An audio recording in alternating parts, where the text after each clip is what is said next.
নমস্কার বন্ধুরা, পলির রান্নাবান্নায় সকল বন্ধুকে স্বাগত। আজ বাঁধাকপির পকোড়া নিয়ে হাজির হলাম। সন্ধেবেলার চায়ের আড্ডায় যদি থাকে এই রকম গরম গরম বাঁধাকপির পকোড়া, বেশ জমে যাবে আড্ডাটা। তাড়াতাড়ি করেও নেওয়া যায় এবং খেতেও খুব ভালো হয়। তাহলে চলুন রেসিপিটি দেখে নেওয়া যাক। বাঁধাকপির পকোড়া করতে বাঁধাকপি একটু মিহি করে কেটে নিয়েছি, কেটে ভালো করে ধুয়ে জল ঝরিয়ে নিয়েছি। বাঁধাকপি পকোড়া করার সময় একটুখানি মিহি করে কাটার চেষ্টা করবেন। এবার খানিকটা লবণ দিয়ে দিচ্ছি। লবণটা বাঁধাকপির সাথে ভালো করে মেখে নিচ্ছি।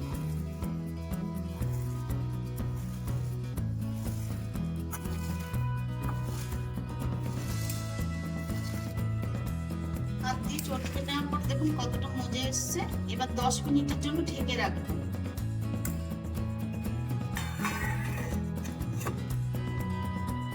10 মিনিট পরে ঢাকনাটা খুলে নিচ্ছি।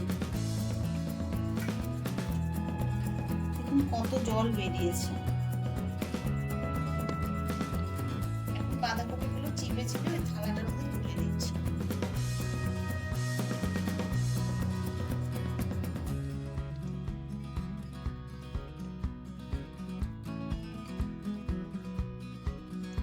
এখন জল চেপে নাও বাঁধাকপিগুলো এর মধ্যে দিয়ে দিচ্ছি। বাটিটার মধ্যে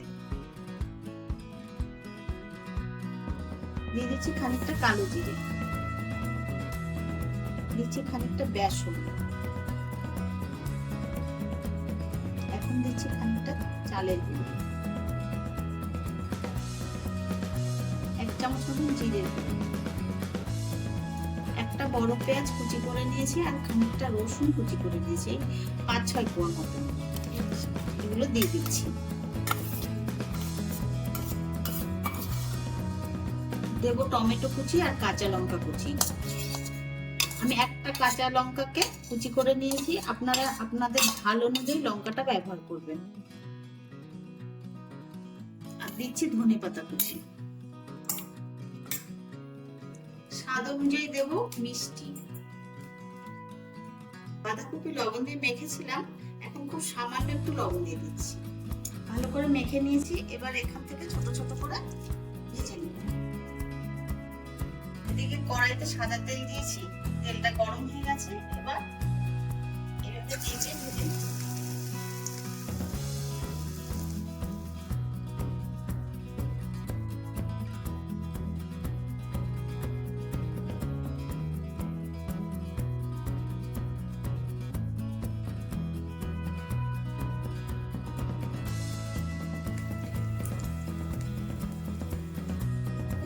ভাজবেন।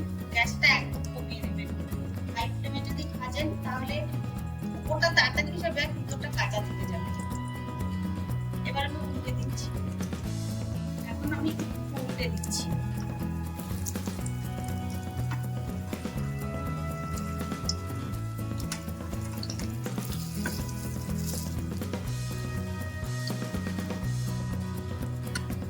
ভাজা হয়ে গেছে। এবার এগুলো আমি তুলে দিচ্ছি।